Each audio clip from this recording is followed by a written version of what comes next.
Hello and welcome back. My name is Holiday Jock. Thanks for tuning in. I've got a 61-5, no perks, no attachment gameplay for you.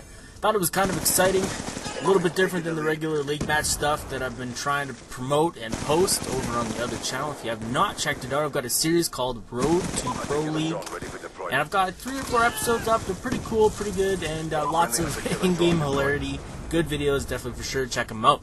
Anyways, let's talk about New Breed roster update. I didn't want to cover this before because we didn't have a solid 4th, and apparently today we finally picked up a new member to fill in for Reckless. Now, this is a kind of a sore topic because Reckless is a really good friend of mine, and I was really disappointed to see him not be able to continue his Call of Duty competitive career with New Breed.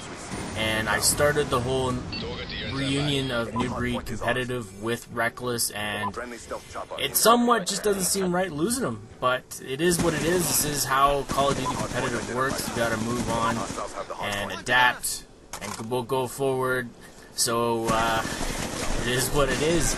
Unfortunately, I'm not going to get into details. He just simply was not able to attend UMG, and that was a huge land for us. It's our 10K.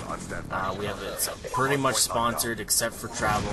Hotel got covered, Team Pass got covered, jerseys got covered. So, we're doing really well as an AM team. I was putting my name out there, really trying to get these guys the notoriety that they need to continue their success as a dominant amateur team, and hopefully pursue their way into the top 16 rankings into the professional Call of Duty kind of rank system that we kind of don't really have right now because MLG hasn't come out.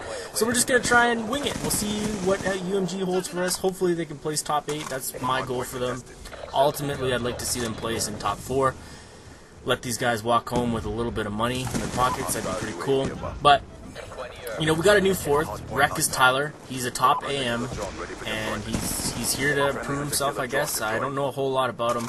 The team is really excited to have him on board. He played a couple scrims earlier in the day and dropped 47 kills in a scrim. So I think they made the right choice. Just saying.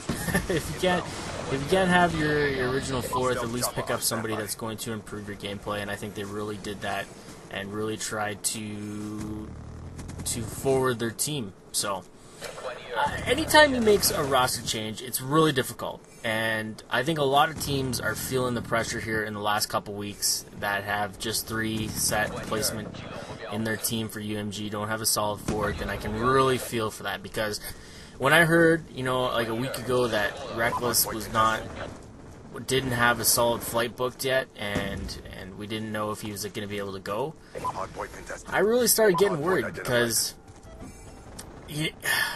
we have a lot running on the team. Sponsors are really looking at us. We're trying to do something more than just what every other amateur team is doing out there. It's not always about the win. It's about how you create yourself as a presence in the community, how you control and create your fan base, what you show your fans, and we're just trying to create a whole organization, is what I'm trying to say. So hopefully these guys can do something good. I have absolutely no control over their roster. I feel like Optic Hex really laid down a great framework of how to manage a team by basically just leaving control of the roster to the players.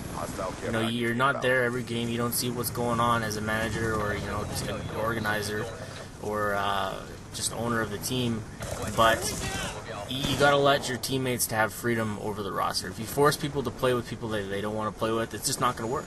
It really is not going to work. You're going to have horrible outcomes. They're going to blame everything on you, and sooner than later, they're just going to leave the organization. We've seen it before. Hopefully, we can do something good here and produce some good numbers. I'm really excited for UMG, and kind of disappointed that I couldn't attend to be part of the casting team. I don't really know what happened there.